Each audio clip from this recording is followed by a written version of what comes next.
Bartholomew Barty Buttercup, a YouTuber with a channel dedicated to critically acclaimed cat compilation commentary, was sweating profusely. Not from the heat, mind you, but from the looming spectre of a copyright strike.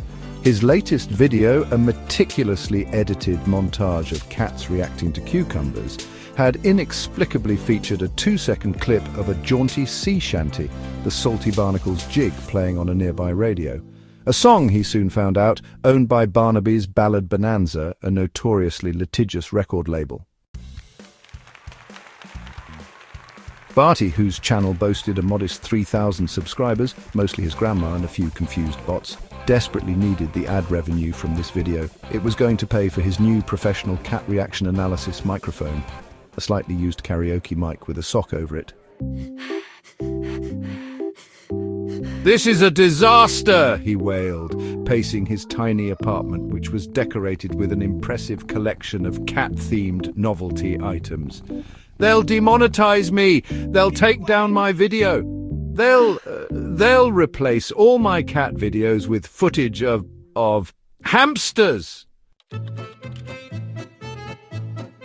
He decided to take action. First, he attempted to contact Barnaby's Ballad Bonanza directly. He crafted an email, a masterpiece of groveling and desperation, pleading for their understanding.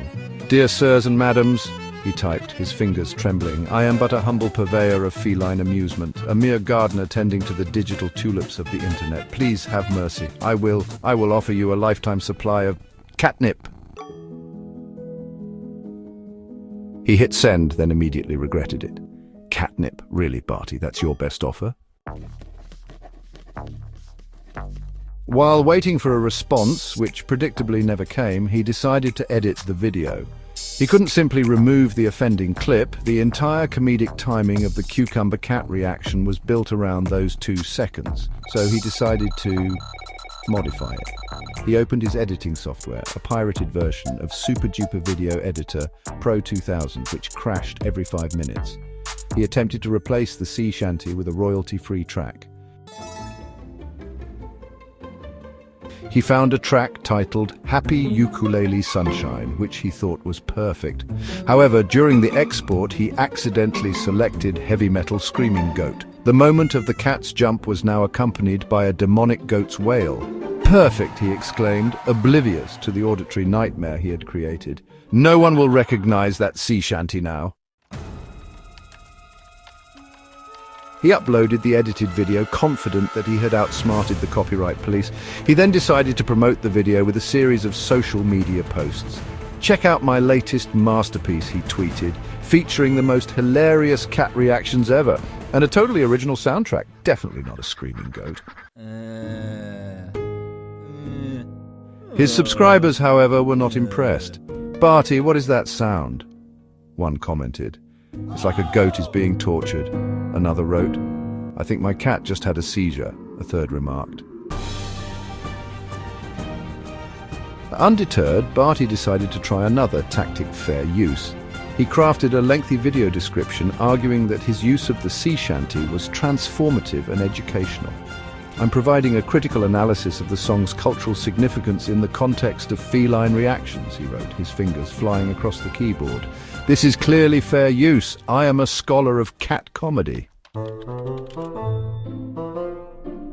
He even added a disclaimer: "No copyright infringement intended. All rights belong to their respective owners. Please don't sue me, Barnaby's Ballad Bonanza." He then decided to livestream a copyright law explained session, during which he attempted to explain the intricacies of fair use. He spent most of the stream reading Wikipedia articles aloud, occasionally interrupting himself to show his cat, Mittens, attempting to climb the curtains. He also accidentally showed his credit card number on screen. The next morning, Barty woke up to a flurry of notifications. He had received a copyright strike, a demonetization notice, and a cease and desist letter from Barnaby's Ballad Bonanza. He had also received a notification from his bank about suspicious activity on his credit card.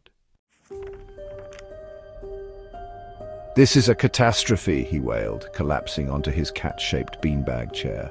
He had lost his ad revenue, his video, and his dignity. Just when he thought all was lost, however, he received an email. It was from a small independent record label called Indie Cat Jams. They had seen his video and were impressed by his unique editing style. They offered him a contract to create a series of cat reaction videos featuring their music, which featured a lot of cat-themed music. Barty, though still slightly traumatized by his copyright ordeal, accepted the offer. He learned his lesson about copyright, and from then on he used only royalty-free music, or music he had permission to use. He also learned to double-check his editing before uploading. And he never ever used a screaming goat again. He even hired a lawyer, which turned out to be his cousin's friend that was studying law. And he finally bought that new microphone, but this time he paid for it with his own money.